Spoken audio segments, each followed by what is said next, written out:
En este video vamos a iniciar el tema de equilibrio general con posibilidades de producción. ¿Sí? Es decir, ustedes para ver este video antes deberían haber visto la clase de equilibrio general con intercambio puro, ¿sí?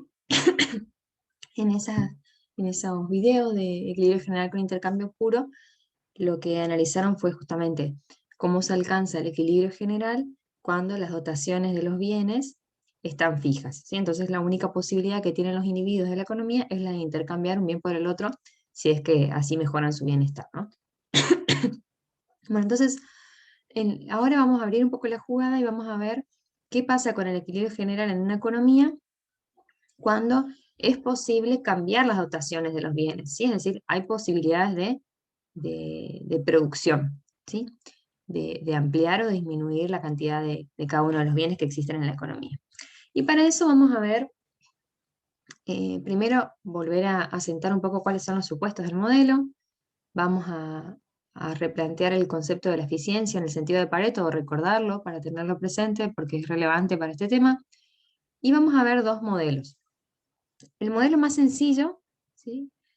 Trata de una economía con un solo consumidor representativo, un solo productor, una empresa, un solo bien y un solo factor. Bueno, vamos a ver diferentes tipos de solución, ¿no? Una solución donde cada una de las partes de la economía resuelve su problema de optimización de forma separada y ver qué sucede en el óptimo, y otra solución centralizada, ¿sí? Y después vamos a ver un modelo que tiene dos tipos de consumidores, dos empresas, dos bienes y dos factores de producción.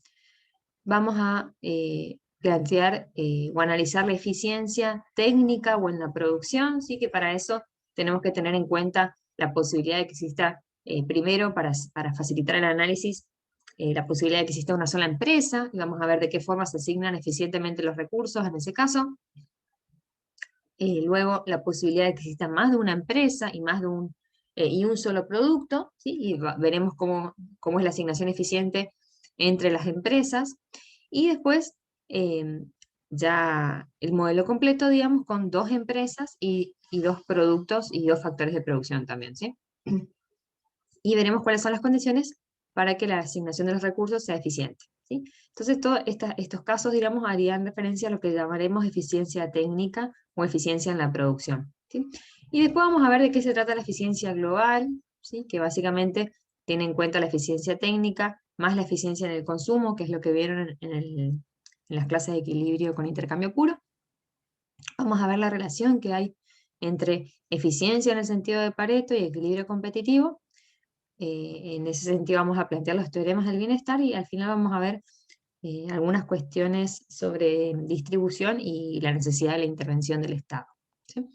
Entonces, para empezar, bueno, los supuestos que tenemos de fondo en este modelo de equilibrio general es que el- los individuos suponemos que se comportan como personas racionales, ¿sí? Es decir, que cada parte de la economía, individuos, consumidores, empresarios, oferentes de trabajo, demandantes de trabajo, así en cada uno de los mercados, son racionales y buscan maximizar su bienestar. Entonces, desde la perspectiva de los consumidores, en el fondo nosotros estamos pensando que ellos maximizan su utilidad sujeto a las restricciones que se les presentan, y los empresarios también buscan maximizar su beneficio sujeto a sus restricciones tecnológicas y demás, ¿sí? Y así cada una de las personas de esa economía es racional en ese sentido. Su único objetivo es maximizar su propio bienestar, ¿sí? Y además suponemos que todo se produce eh, en mercados de competencia perfecta, ¿sí? Es decir, los individuos son tomadores de precios, tanto en mercado de bienes como en mercado de factores de producción, ¿sí? Entonces, los consumidores toman el precio como un dato, los empresarios también, a la hora de intercambiar productos, y así también para los factores de producción, ¿sí? Los que ofrecen los factores de producción toman los precios de los factores de producción como un dato, y los que demandan factores de producción también. Bueno, otro de los supuestos clave es que son estos tres que siguen aquí, ¿sí? Que no hay costos de transacción, ¿sí? Es decir, para realizar los intercambios o las compras y ventas, ya sea de bienes o de factores de producción, los únicos costos son los que se reflejan en el precio de los productos, digamos, y no hay costos adicionales por realizar los intercambios, ¿sí? No hay costos de transacción. Además, la información es perfecta sobre los precios, es decir, todas las partes del mercado conocen cuáles son los precios del mercado, ¿sí? Y, no, digamos, ninguna parte tiene mayor información acerca de los precios y de los costos en el mercado, sino que información es perfecta, y los bienes que se transan son homogéneos, ¿sí? Entonces, con estos tres supuestos, lo que nosotros nos garantizamos es que vale la ley de un único precio, ¿sí? Lo que quiere decir que el bien que consideremos, ya sea uno o dos bienes en el mercado, ¿sí? Tienen un solo precio independientemente de quién sea el que lo compre o quién sea el que lo venda, ¿sí? Bueno, entonces repasando un poco el concepto de eficiencia, ¿sí? Tenemos que recordar que cuando hablamos de una asignación de los recursos eficiente en el sentido de Pareto, hacemos relación a una situación en la cual no es posible mejorar el bienestar de una persona sin empeorar el de otra, ¿sí? Es decir, cuando hablamos de una asignación de los recursos, hacemos referencia a, ya sea, por ejemplo, desde la perspectiva del consumo, como lo vieron en intercambio puro. Esto quiere decir que la asignación de las cestas de consumo, ¿sí? Es eficiente en el sentido de Pareto cuando no es posible mejorar el bienestar de un consumidor sin empeorar el de otro. O en otras palabras, cuando no es posible realizar reasignaciones de las cestas de consumo de forma tal de que todos presenten mejoras, ¿sí? Es decir, para mejorar la situación de uno, sí o sí debe empeorar la del otro. En esa situación estaríamos en una asignación eficiente en el sentido de Pareto desde la perspectiva del consumo. Y ahora en este video vamos a ver que también eso es aplicable a la esfera de la producción, ¿sí? Entonces no va a ser posible mejorar el bienestar de un empresario sin empeorar el de otro. Y bueno, vamos a ver más a fondo a qué hace referencia la eficiencia técnica, ¿sí? O no va a ser posible producir más de un bien sin reducir la producción del otro y así. Entonces, como dice aquí en el slide, si llegamos a observar una situación en la cual mediante reasignaciones de bienes o de los factores de producción se pueden lograr mejoras para todos los individuos de la economía, entonces la situación de partida no era eficiente, ¿sí? Entonces, también, aparte, digamos, de recordar que esto entendemos por eficiencia en el sentido de Pareto, tenemos que recordar que esta eficiencia en el sentido de Pareto, este concepto, no tiene en cuenta cuestiones de justicia distributiva, ¿sí? Es decir, como dicen, creo que en Nicholson, es eficiente en el sentido de Pareto, podría ser eficiente en el sentido de Pareto una asignación en la cual un consumidor eh, abarque todo el consumo de los bienes que consideremos en esa economía y el otro consumidor no posea ninguno de los bienes, ¿sí? Es decir, uno consuma todo y el otro no tenga nada para consumir. Una distribución como esa, dada ciertas formas para las preferencias, puede ser eficiente en el sentido de Pareto, ¿sí? Entonces, la eficiencia no tiene nada que ver con cuestiones de justicia o de equidad, ¿sí? Y bueno, vamos a ver a lo largo de esta clase que podemos distinguir dentro de la eficiencia a la eficiencia en el consumo, que es lo que vieron en la clase de equilibrio general con intercambio puro, la eficiencia en la producción o eficiencia técnica, que nosotros para poder estudiar esta eficiencia vamos a seguirlo a Nicholson y vamos a ver, como ya adelantaba, qué condiciones se tienen que reunir para que la asignación sea eficiente en una sola empresa, entre muchas empresas, ¿sí? Y entre muchas empresas que producen varios bienes y contratan varios factores de producción, ¿sí? Entonces vamos a ir del caso más sencillo, de una sola empresa a varias empresas y varios productos. Y luego vamos a ver cómo eh, se puede alcanzar la eficiencia global, que es básicamente una situación en la cual hay eficiencia en el sentido de Pareto en el consumo y en la producción, ¿sí? Es decir, ahí vamos a estar sí en una situación de equilibrio general completo, digamos. Entonces, vamos a empezar por el primer modelo, ¿sí? Que es el modelo de un solo consumidor, un solo productor, un bien y un factor de producción. Este modelo lo pueden encontrar en varias, ¿sí? Entonces, vamos a hacer algunos supuestos, ¿sí? Vamos a suponer que hay un solo agente, una sola persona representativa en la economía, que es consumidor y productor a la vez, ¿sí? Y desde la perspectiva del productor, él produce un único producto, que Marian supone que son cocos, ¿sí? Marian hace la analogía con la película de Robinson Crusoe, ¿sí? Que se pierde el náufrago, que se pierde en la isla, y bueno, que consume cocos y que su único factor de producción es su fuerza, ¿no? El trabajo. Entonces, en ese sentido, Robinson sería productor y consumidor a la vez, produciría solo cocos, su único factor de producción sería su trabajo, ¿sí? Y él, para representar la tecnología, digamos, contaría con una función de producción que relaciona justamente la cantidad de cocos que puede recolectar con la cantidad de trabajo que utiliza, ¿sí? Vamos a suponer una tecnología con rendimientos decrecientes a escala, y vamos a suponer que el precio de los cocos es igual a 1, ¿sí? Es decir, los cocos son el numerario. Y desde la perspectiva del trabajador y del consumidor, lo que va a hacer Robinson es decidir cuánto consumir de cocos, ¿sí? Según un problema de optimización donde él elige la cantidad de horas que va a dedicar al trabajo y la cantidad de horas que va a dedicar al ocio, ¿sí? Según cuántas horas trabaje, va a obtener determinado salario, ¿sí? Y además va a obtener un beneficio porque él, como es la única persona, también es el empresario. Entonces, según todo el ingreso total que obtenga, él va a poder consumir determinado nivel de cocos, ¿sí? Suponiendo que el ocio es un bien normal, ¿sí? Entonces, por lo tanto, el trabajo sería considerado como un mal, ¿sí? Por eso vamos a tener una curva de indiferencia con pendiente positiva, como vamos a ver. ¿Sí? Entonces, en síntesis, él va a elegir maximizar su bienestar. Ese va a ser su problema, maximizar su bienestar, eligiendo la cantidad de cocos a consumir y la cantidad o la cantidad de horas, mejor dicho, cómo repartir sus horas totales, en cantidad de horas trabajo y cantidad de horas ocio. Y según la cantidad de horas trabajo, el salario que le corresponde y el beneficio que obtenga como empresario, él podrá acceder a determinado nivel de consumo de cocos, ¿sí? Bueno, y en definitiva, entonces, desde la perspectiva de trabajador y consumidor, él va a obtener una renta por el trabajo, sí, su salario, y también beneficio por ser el único accionista de la empresa hipotética de este modelo. Entonces, vamos a ver primero qué pasa con los planes de consumo y producción por separado, ¿sí? Analizamos primero el problema del consumidor, del empresario, perdón, y después el del consumidor.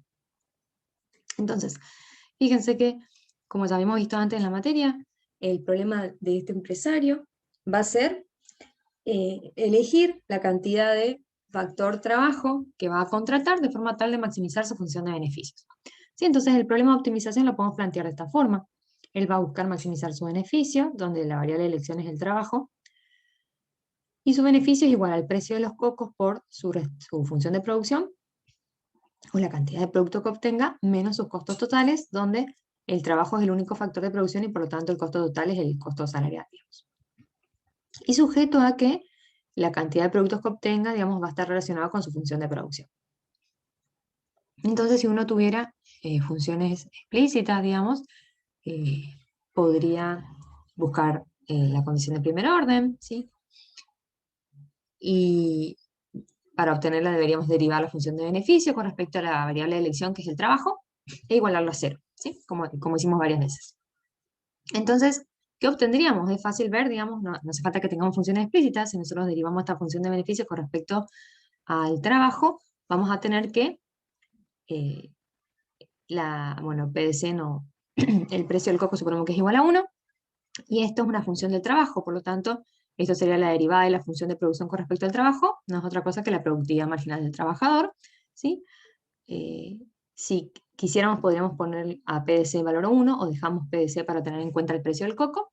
Entonces tenemos PDC por la productividad marginal del trabajador menos el salario, igual a 0. ¿Sí? Entonces, si reexpresamos, llegaríamos a esta CPO, que nos dice que la productividad marginal del trabajador en el óptimo tiene que ser igual al costo en términos reales del último trabajador contratado. ¿Sí? Es decir, mejor dicho, la última unidad de trabajo contratada, para esa última unidad de trabajo, la productividad marginal de ese último trabajador tiene que ser igual al costo marginal en términos reales de contratarlo. O si uno pasara el precio del coco para este lado, tendríamos que el ingreso del producto marginal del trabajador tiene que ser igual al costo de contratación, que es el salario. Bien, entonces esa condición ya la vimos varias veces en la materia. Gráficamente, ¿cómo lo podríamos representar? Uno podría expresar esta función como una recta isobeneficios, ¿sí? Como la que está aquí. Fíjense que tenemos como variables los ejes, los cocos que puede consumir y el trabajo. ¿Sí? Entonces,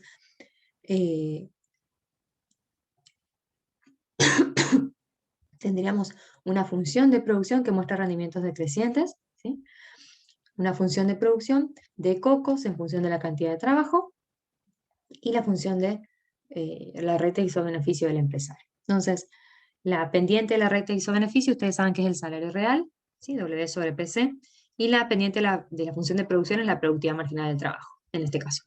Entonces, buscamos la tangencia entre las dos, y en este caso tenemos esta elección óptima, que nos dice que este empresario va a elegir contratar el estrella trabajadores y por lo tanto obtener C estrella cantidad de cocos. Y con esas cantidades va a maximizar su beneficio. Bueno, y se verifica que gráficamente tenemos la misma solución que matemáticamente, ¿no? Esta es la pendiente de la isobeneficio y esta es la pendiente de la función de producción. Bueno, y desde la perspectiva del consumidor, dijimos que él, perdón, el consumidor va a buscar maximizar su utilidad. Acá hay un beneficio que eso lo pueden sacar. A ver, esto se me pasó. ¿Sí? Y va a buscar, bueno, lo puedo borrar acá, pero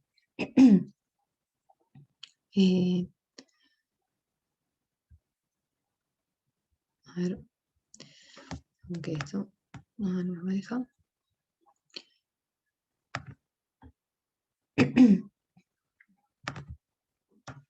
Bueno, no me deja.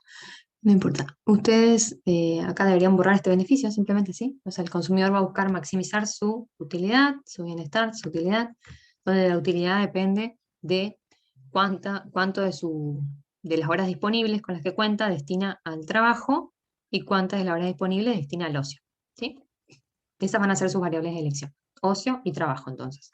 Y sujeto a su restricción presupuestaria, donde fíjense que su restricción presupuestaria nos diría que su gasto total, digamos, tiene que ser equivalente a sus ingresos totales, donde sus ingresos totales son los beneficios que obtiene por ser el accionista, el único accionista de la empresa, y el salario, la retribución como trabajador, ¿no? Que es el salario, por la cantidad de horas que trabaja. Este sería su ingreso total. ¿Bien? Entonces, uno podría plantear una función de lagrangiana, ¿sí? Y buscar las condiciones de primer orden, derivando de la función lagrangiana con respecto a las variables de elección, que son el ocio, el trabajo y lambda, en este caso, si uno plantea el lagrangiano, ¿no? Entonces, si uno derivara e igualara a 0, encontraría la condición de primer orden que ya conocemos, por todo lo que vimos en el módulo 1 de teoría del consumidor, que es que el consumidor va a maximizar su utilidad en el punto en el cual la relación marginal de sustitución entre los dos bienes en cuestión, que en este caso son el ocio y el trabajo, o el ocio y el consumo, tiene que ser igual a la relación de intercambio entre esos dos bienes dada por el mercado, ¿sí? O en otras palabras, la tasa subjetiva de intercambio entre ocio y consumo de la persona tiene que ser igual a la tasa de intercambio que es posible dada los precios de mercado, ¿sí? Donde fíjense que acá tenemos que el salario vendría a ser el costo de oportunidad del ocio, o el precio del trabajo, digamos, y el precio de los cocos como el precio del otro bien, ¿sí? Entonces, gráficamente esto implica que en el óptimo debemos buscar la tangencia entre la recta presupuestaria, ¿sí? Y el máximo, la más alta curva de indiferencia que sea alcanzable para ese consumidor. Fíjense que acá, como adelantaba, la curva de indiferencia tiene una pendiente positiva considerando que el trabajo es un mal, ¿sí? Y el ocio es un bien. Y bueno, por lo tanto, para este ejemplo, tenemos que acá se va a producir el óptimo o el equilibrio para este consumidor.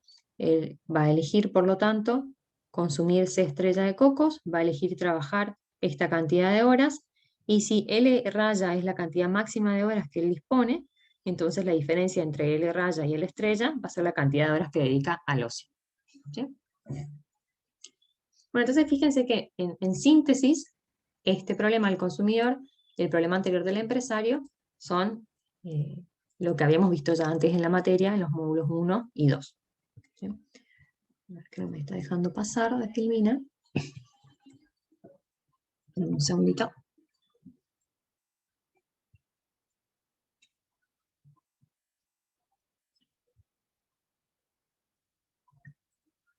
Bueno, entonces nosotros podríamos preguntarnos, ¿sí? Bueno, volviendo entonces, resumiendo, fíjense, Como CPO del empresario tenemos que los precios relativos, del trabajo respecto al bien de consumo, tiene que ser igual a la productividad marginal del trabajador, y desde la perspectiva del consumidor, los precios relativos tienen que ser igual a la relación marginal de sustitución, ¿sí?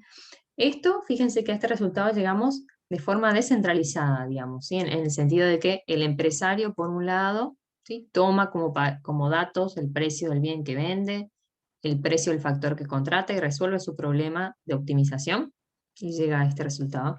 Y lo mismo para el consumidor, ¿sí? Él tomaría como un dato el precio que le pagan por trabajar y resolvería su problema y llegaría a este resultado. Ahora, ¿qué pasaría si nosotros, en vez de resolver de forma descentralizada, ¿sí?, pensáramos qué ocurriría si se utiliza el sistema de mercado, ¿sí?, para resolver el problema de asignación de los recursos, ¿sí? Volviendo a pensar que por asignación de los recursos pensamos, bueno, cuánto se destina a producir, cuánto se produce, cuánto se consume, cuánto se trabaja y cuánto tiempo de ocio eh, decide tener el individuo, ¿sí? Entonces fíjense que si utilizara el sistema de mercado, esto implica utilizar los precios relativos como señales para decidir cuánto producir, cuánto de factor contratar y cuánto consumir y cuánto de ocio disfrutar, ¿sí? Entonces fíjense que llegaríamos básicamente al mismo resultado, porque lo que observarían consumidor y empresario serían estos precios relativos, ¿no? Los precios relativos del mercado. El salario que está dado por el mercado de trabajo y el precio de los bienes de coco que está dado por el mercado de bienes, digamos, por decirlo así. Parece poco intuitivo, digamos, en este modelo porque estamos analizando, estamos considerando un solo empresario, un solo consumidor, etc. Pero bueno, pensemos como si se tratara de un mercado de competencia perfecta, como decían los supuestos al principio, y que por lo tanto, aunque es un único empresario y un único consumidor, toman a los precios como dados, ¿sí? Entonces, empresario y consumidor verían estos precios relativos como un dato, y por lo tanto cada uno resolvería su problema de optimización igual que lo mostramos antes, ¿sí? El consumidor igualaría esa tasa a la cual se puede intercambiar eh, ocio y cocos, según lo que le dice el mercado, lo igualaría con su propia tasa subjetiva de intercambio, que es la relación marginal de sustitución entre ocio y consumo, entre ocio y cocos, ¿sí? Y el empresario, por otro lado, igualaría ese costo en términos reales de contratar al trabajador contra la productividad marginal de los trabajadores para decidir cuántos trabajadores contratar, ¿sí?, o cuántas horas trabajo contratar. Por lo tanto, llegaríamos a la misma CPO, ¿sí? Y lo podemos ver gráficamente, incluyendo en un mismo gráfico la función de producción y la curva de indiferencia. Fíjense que la recta presupuestaria sería equivalente a la isobeneficios que presentamos antes, ¿sí? Fíjense que la pendiente de la isobeneficios era el cociente de precios relativos, los precios relativos, mejor dicho, y la pendiente de la recta presupuestaria también, ¿sí? Entonces, esta sería nuestra recta presupuestaria y recta isobeneficios. Esta es la curva de indiferencia que presentamos antes y la función de producción. Entonces, aquí tendríamos un equilibrio general, ¿sí?, en el sentido de que tenemos un punto de equilibrio que es óptimo desde la perspectiva del consumidor y óptimo desde la perspectiva del productor, ¿sí? Entonces, como dice acá, óptimo de consumo y óptimo de producción, es decir, este sería un óptimo global. Nos mostraría un equilibrio general, ¿sí? Fíjense que este modelo es muy sencillo, pero en su sencillez, digamos, nos permite entender cuál es la lógica de los modelos de equilibrio general, ¿sí? Básicamente es considerar todas las partes del mercado, los, los empresarios, los consumidores, y los que ofrecen los factores de producción, los que demandan también, que son las empresas, y ver cómo se asignarían, o sea, analizar cómo se asignarían los recursos en esa economía de forma eficiente, de forma tal de poder analizar, bueno, cuánto se termina consumiendo, produciendo, cómo se distribuye ese consumo si es que hay más de una persona, cuántos factores de producción se contratan, de cada uno de los tipos que podría haber de factores de producción, y cómo eso también influye en las retribuciones de los factores de producción. ¿Sí? Y bueno, una vez que uno tiene un equilibrio general como este, uno podría analizar cómo cambia ese equilibrio general, con todas las consecuencias que eso tiene, ante diferentes tipos de políticas o shocks, ¿sí? Pero bueno, en definitiva, no es otra cosa que plantear el problema de optimización, ¿sí?, de cada una de las partes de la economía y buscar ese equilibrio general, ¿sí? Que esto es muy sencillo, pero uno podría pensar en modelos más amplios, ¿sí?, donde se consideran más bienes, más empresas, más consumidores, más factores de producción, y de forma tal de hacerlo más realista, ¿no? Pero esta es la lógica.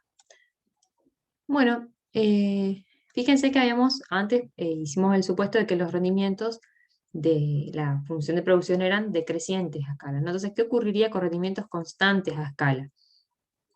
Digamos, por todo lo que vimos antes en la materia, ustedes podrán recordar que cuando los rendimientos son constantes a escala, los beneficios que pueden obtenerse son nulos, ¿no? Entonces, nosotros tendríamos que eh, la, la recta iso-beneficio, ¿sí?, y la recta presupuestaria partirían del origen, sería una línea recta como antes, pero ahora partirían del origen, ¿sí? Ustedes pueden plantear la ecuación de la recta presupuestaria y de la iso-beneficio para verificarlo si quisieran.